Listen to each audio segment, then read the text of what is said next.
আল্লাহর হাবিব সাল্লাল্লাহু তাআলা আলাইহি ওয়াসাল্লাম হাদিসে পাকের মধ্যে ইরশাদ করেছেন, মান যারা কবর আবওয়াইহি আও আহাদুহুমা ফি কুল্লি জুমআতিন গুফিরা লাহু।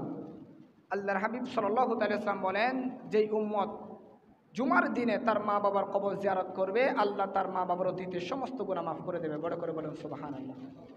আল্লাহর হাবিব সাল্লাল্লাহু আলাইহি ওয়াসাল্লাম বলেন, যে ব্যক্তি জুমার দিন তার মা বাবার কবর জিয়ারত করবে, আত্মীয় স্বজনের কবর জিয়ারত করবে, ওই জিয়ারতুল উসিলা আল্লাহ তার মা বাবার গুনাহ মাফ করে দেবে, তার আত্মীয় স্বজনদের গুনাহ মাফ করে দেবে।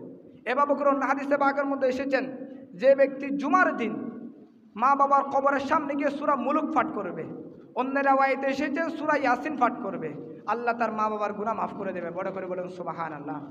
সেজন্য কবর জিয়ারত করার সময় যদি সময় থাকে বা হুজুরদের সাথে করেছেন, এরপর যদি আপনার কাছে সময় থাকে, তাইলে তো আপনি একাকী সূরা ইয়াসিনটা পাঠ করতে পারেন, সূরা মুলুকটা পাঠ করতে পারেন, ঠিক কি না? যদি একাকী সময় থাকে, তাহলে আপনি সময় ধরে আপনার মা বাবার কবরের পাশে গিয়ে সূরা ইয়াসিন পাঠ করবেন, সূরা মুলুক পাঠ করবেন। এর মাধ্যমে আল্লাহ আপনার মা বাবার গুনাহ মাফ করে দেবে। বড় করে বলুন সুবহানাল্লাহ।